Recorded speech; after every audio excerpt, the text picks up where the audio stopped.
तो पत्रकारिता में ऐसी चैलेंजेस जो आते हैं उसको झेलना और उसके बाद आपको सम्मान, वो भी लोग आज भी, चाहे वो जैसे मैंने कहा कि बीजेपी की गवर्नमेंट कहीं रही, वो भी यदि ये माने कि ये कम से कम बात ठीक कहते हैं और यदि वो धमकी भी दे कोई तो उसको भी आप बर्दाश्त कर सकें।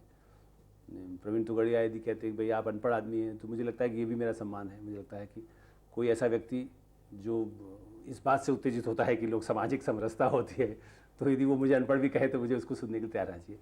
तो मैं तो ये मानता हूँ कि यदि प्रतिकार भी होता है, यदि मेरी आलोचना भी होती है, तो मैं उसे कहीं ना कहीं सम्मान के रूप में लेता हूँ। आपने कई देशों की यात्राएं की हैं, थाईलैंड, ब्राज़ील, क्यूबा, चीन, जापान। तो इन देशों की क्या खूबियां लगी और इस यात्रा करने से आपको क्या क्या कैसे किस तरह से समृद्ध हुए आप? देखिए, जैसे मैंने कहा, मैं तो आज भी अपने को गाँव का आदमी मानता हूँ, चूँकि गाँव मेरा बचपन में रहा और लगभग 35-38 देशों की मैंने यात्राएं की। अफ्रीका, लातिन अमेरिका, यूरोप में तो मैं 3 वर्ष रहा भी रेडियो में संपादक के रूप में। इसके बाद भी यूरोप कई बार जाने का अवसर मिला। तो चारों कॉन्टिनेंट जिसको कहना चाहिए कि आप, मैं उनमें घूमने का मुझे वो रहा और उसने मुझे बहुत शक्ति दी, पत्रकारिता में भी, लेखन में भी, कहानी लेखन में भी, हर तरह से। मुझे लगता है कि आप अनुभव जो मिलते हैं समाज में, अब मुझे कभी कभी लगता है इतना यात्रा करना थोड़ा कठिन हो गया, लेकिन पहले, बल्कि जैसे मैंने कहा, हमने तो परिवार के साथ भी, मैंने यूरोप में जब रहा तो सारा पैसा मैंने यात्राओं पर खर्च किया, उसको बचा के नहीं रखा, कोई दिल्ली नहीं लाया। मैंने सोचा कि परिवार के साथ जितना घूम सकते हैं, शहर शहर, बच्चे को गोदी में उठाए हुए या आराम बैठा करके, क्योंकि वो जो अनुभव है, जैसे इटली है, इटली उस ज़माने में 1980 में सबसे बड़ा माफिया का शहर, मतलब देश माना जाता था।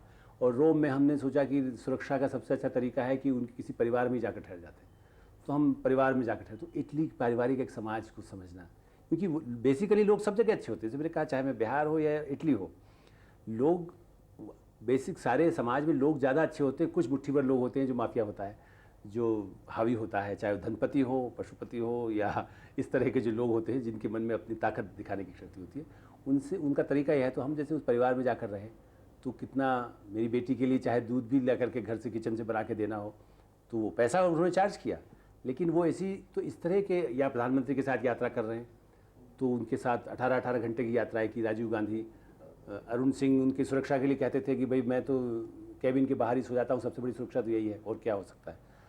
तो आप उनके साथ बैठें, उनके साथ यात्रा करें। तो यात्रा में एक दूसरे को समझने को, बड़े बड़े नेताओं के साथ, चाहे वो अटल जी रहे हों या राजीव गांधी रहे हों, नरसिंह राव रहे हों, गुजराल साहब रहे हों। और मज़ेदार बात ये थी कि उन जब यात्राएं मैंने की, और जो मुझे भारत के हित में लगता था कि सरकार या सरकार के अधिकारी